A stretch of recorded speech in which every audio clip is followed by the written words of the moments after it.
Yeah. put that tweet out that said this will fundamentally like destroy a good portion of the fan base, and I'm like, that's a serious accusation, dude.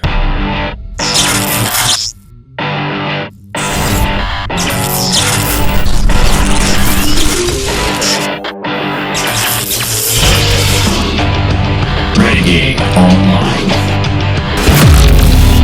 Let's see what Alan Ng from Film Threat has to say. Hello. Hey, Alan. What is up, Alan? Look, boys love lesbians. That's all I can say. That's We a should fact. be grateful. I've been holding on to this for 2 weeks. And just Feels kinda good. watching the It feels internet good to get melt that down. pee out after 2 weeks, man. You holding it back. But God, I really got to go to the bathroom. And finally, yeah. I know for So, 2 weeks, it's like, could I be wrong? Could the Acolyte actually be good? And maybe I'm reading too much into it. No, you're No, not. no, you're pretty right. Yeah. Put that tweet out that said this will fundamentally like destroy a good portion of the fan base, and I'm like, that's a serious accusation, dude. And so I waited on bated breath yesterday to see like, is this really that bad? I was not disappointed. Like, I just recorded my review and commentary on the most recent episode, and I had to stop myself and cut and go back because I was just bursting out laughing, just saying it to myself, like, lesbian space witches. And that's what we're dealing with here. And it's not even an exploitation flick. It sounds like something that would be a European exploitation flick from the 70s. But no, it's Star Wars, and it's here in 2024. A coven of lesbian space witches. Yeah, that's And then- where we and then are. we're criticized for pointing it out. That's the problem. Yeah. Yeah. Don't call them Because it's that. clearly What do you want me there. to call them? That's what they are. Yeah. You Well, present it that's this it. way. We call it that way. Why are we the ones doing the? Yeah, why why are are we we the best? criticized? I mean, even in interviews, they brag about how it's the gayest Star Wars ever. Right. That's the big thing. That's the big thing. That's what matters. They even had the poor guy who came over from Squid Game, and they dressed him like a lesbian woman. Ice Wait, cream. let's talk about spice creams. Okay, yeah, we got to do this. Yeah, Why is that we got- so uncomfortable? Like, it's so uncomfortable to hear. Spice cream. I thought spice cream was something they were going to use at that stupid orgy meeting, but we'll get to that later. It's the Schedule 1 drug in the Star Wars universe. Like, spice is a drug. Right. It's fine. Just give it to the kids. They'll be fine. Yeah, this is May we have some spice creams? Those are not for little girls who run away from home. I'm not. they're only for junkies. It's like, God, it's like, Mom, can I have some meth? I don't think it plays out. I don't know, but I just saw this. Muffins. Yeah, Yeah, but exactly. you know, Galaxy's Edge is gonna start selling spice cream soon. Spice Oh, creams. oh, and no doubt. I guarantee you, the next time you walk into Galaxy's Edge, there's going to be witches walking around going, "Power of one." Oh, I hope so. I hope so. I hope to God. I haven't tell been you to what. Disneyland since the pandemic. I will go back for the Coven Witches ceremony. I've never been to at Disneyland, so I don't know. Galaxy's Edge. Living things are connected by the same thread. A thread woven through all of existence. A lonely spinstress. We get our little familiar force pull like we saw, with pulling objects like we saw in the prequel trilogy, just to give you, oh look, remember these? Remember when we did this in the prequels? Somebody did that too. I haven't yeah, yet to go through the watch parties, but someone's like, "It's just like Attack of the Clones." Oh yeah, exactly. Call it a force and claim to use it. But we know the thread is not a power you wield. Which doesn't make any sense because she literally wields it to make a baby. Well, and are they not wielding it like when they're doing all this stuff, like shoot, like back and forth? I mean, that feels like they're wielding it to me. I think this is Calling it supposed to pulling be. threads. I think this is supposed to be like an that makes all the allegory difference. for females create, whereas these damn Jedi, all they do is destroy.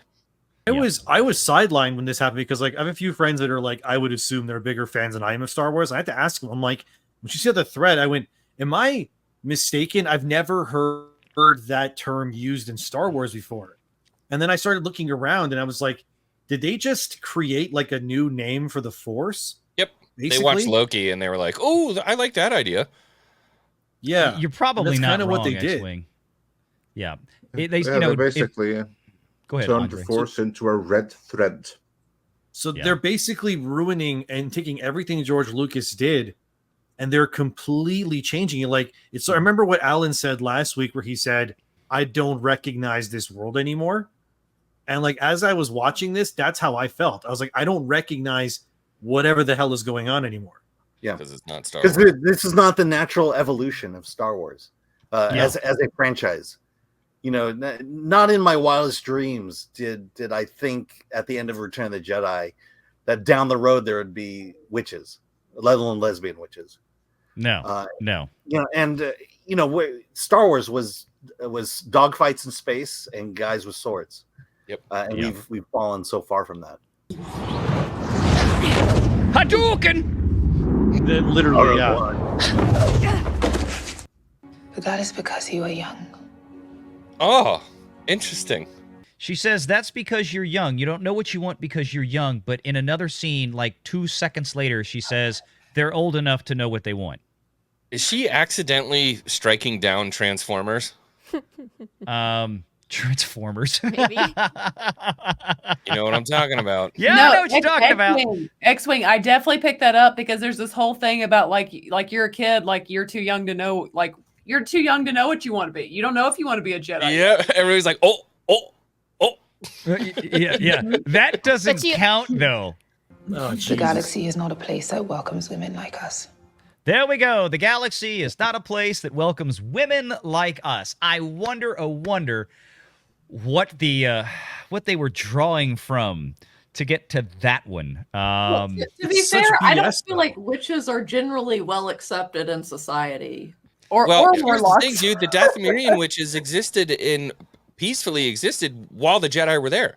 Yeah. The Jedi never went to Dathomir and like blasted and killed every single. It was the freaking Trade Federation, the CIS, that came and killed all the witches on Dathomir. So that statement is inherently flawed when it comes to the lore of Star Wars. Completely untrue.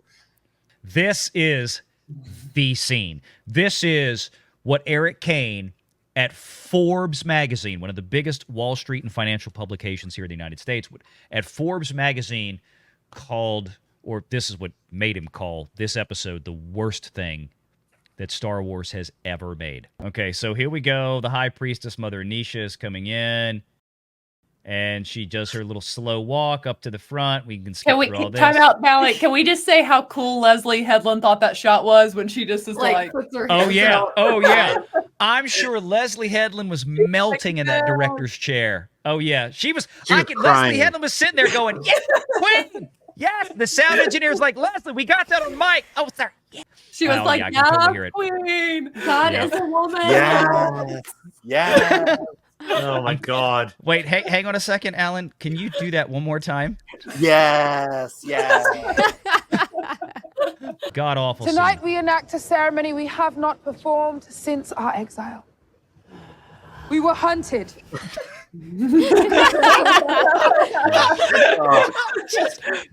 Just look, I'm sitting here watching this thinking that somebody said this has to be a shot. Like they had to set a camera up deliberately. This is going to knock their socks off. Somebody wrote this in the script as direction, and somebody had this in the cinematographer's notes. This is what we need. We need to make sure, get the sound guy right up on her so we can hear the heave. This How is no one Leslie... watching the show? It's I don't know. It's just riveting. We were on the brink of extinction. That laugh. It got me. I swear. That is the Wicked Witch, right? From the Wizard of Oz. I legit thought there was something wrong with my sound system when I heard that. Yeah. It came out of nowhere. You just see a broom come down back behind the scene and come out. Somebody thought that was a good idea. Yeah. Or somebody should edit in "wipe out" right after that. The gift of life. We get another cackle. They couldn't just do one. They couldn't leave it well enough alone. We get a second one from, I want to say the weirdo, but that doesn't really narrow it down. So they hide the kids, the Jedi come in, and they're just They're chill. They're not running in with, you know, lightsabers ablazing. They're just like, hey, what's up? How you doing? It's also really dumb that they tried to act like there's no kids and then that'll make them leave.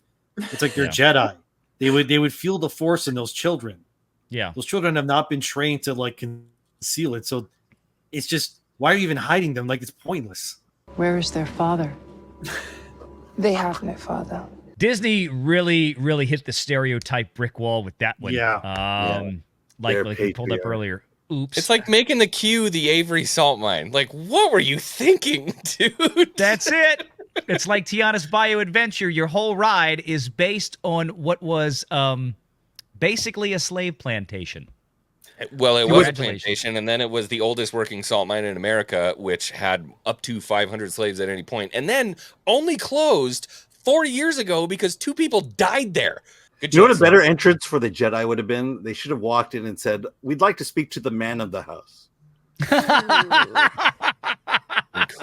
Alan, you dirty. Osha wants to do it. Osha is a child. She is old enough to know what she wants. Bruh, you just said in the last scene that you don't know what you want. I can't. This was literally the same day. The same day. Earlier in the afternoon, they're in that room, and she's like, I don't know if I want to do a sentence. You're not old enough to know what you want to do. And then here we are 2 scenes later. She says, I want to go train with the Jedi. It's like, well, she's old enough to know what she wants. Like, how did this change in 3 hours? What if Osha just didn't want to be a lesbian? What if that was all it? She's like, I don't know about this lesbian life. Also, I don't know if anybody else has ever been a contractor at any point in their life or worked in the contracting field. I was a contractor. Every time they say OSHA, I get like the sweats. I hate taking OSHA classes. I hate it. And they keep saying OSHA. And Did you see Gary's comment? Or I think it was Gary that made the comment. Somebody made the comment about how ironic is it that the girl's name is OSHA and everybody died in a workplace accident? Here we go. I carried them. I created them. Yeah. It's just the estrogen overflow. Let's go. And Can you imagine if that was a husband and wife? I know. I was going to say, this is not a good relationship. Thank you, Alan. Yeah, exactly. Could you imagine if that was a husband and a wife? Exactly. Exactly. It's like, I carried them, and then the dad walks up and says, I created them.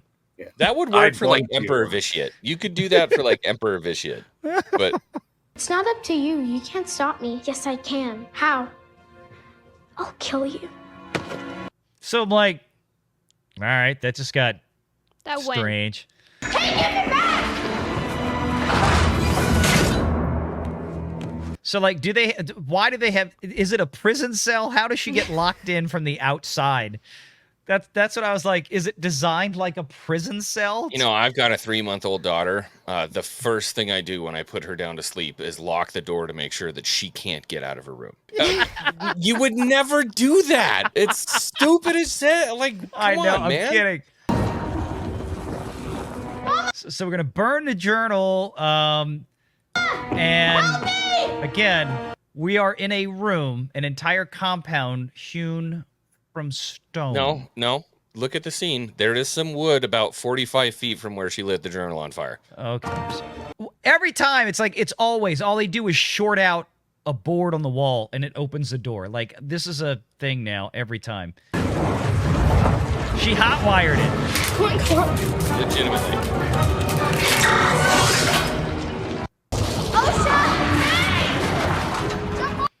Jump over to me, and it's like, you just threatened to kill me.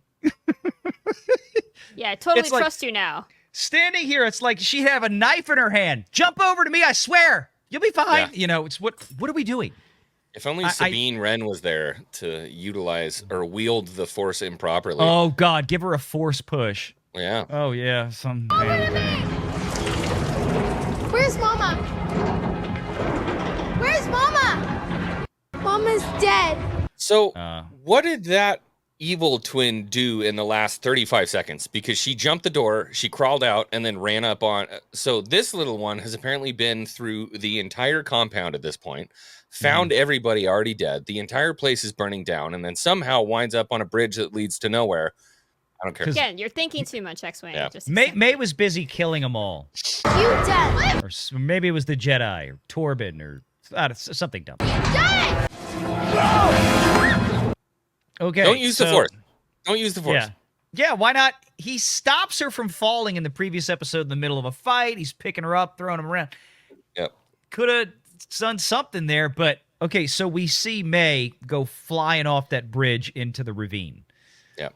Like Darth Maul, who came back with no legs. Dun, dun, dun. Yeah, that's what happened here. At this point last night, I was like, I can't take any more of this. Just can't. I was like, hey, Drake's teeth feels getting fuzzy. They don't look like they burnt to death. They're just lying there dead. There is not a single piece of ash anywhere near them. They didn't die by fire, but the whole mountain is collapsing because stone is flammable. This is saber through the stomach level non-explanation. There has to be, though. There has to be, because remember that Torben has this ridiculous level of guilt to the point where he's put himself in stasis for 10 years and then it, self-deletes. So there has to be at some point a turning point where they do another flashback and they say, what really happened was, you didn't see this part, but Torben came in and, killed all these people. And that's why he feels guilty. And you might be right, Joe. I mean, I think it's totally feasible for this script, but then again, you have to, okay, I would love to know how that happened. Like, how did the little Padawan, by the way, and this has been brought up as well, how did he go from whatever this incident was 16 years ago, and then within 6 years, he goes from Padawan to Knight to Jedi Master, and then immediately takes a vow of silence once he becomes a Master? Why was he only in the vow of silence, and he was in his meditation for, they said 10 years, or at least 10 years. It's a callback to a Vader comic, too. Well, but here's the thing. It's like, if he was so guilty, if he did this and he was so guilty, why did he wait 6 years, finish his Jedi courses, and then take the vow of silence after? Again. Yeah. The problem is how did you rank Master? What happened? They started a fire. How the fudge does Soul know that she started the fire? How the hell would he know? How come the girls aren't attached at all to the woman who carried them in her womb for 9 months? Like Coral or whatever her name is? Yeah. No one cares about her. Did she die? That's a great point, Joe. I didn't think about that. The one who carried you care nothing about. It's almost like it's someone who never had a child misunderstands the relationship. A maternal relationship. Ooh. Point. X went there. It just feels like you will eat the spinach and you will like it. And we're like, we don't like the spinach. And they're like, you will continue to eat spinach until you like it. And it seems like they're willing to take that ship all the way down to the murky, murky waters of the bottom. Make sure you're subscribed to Valiant Renegade and join us every Sunday at 6 p.m. Eastern for the live show.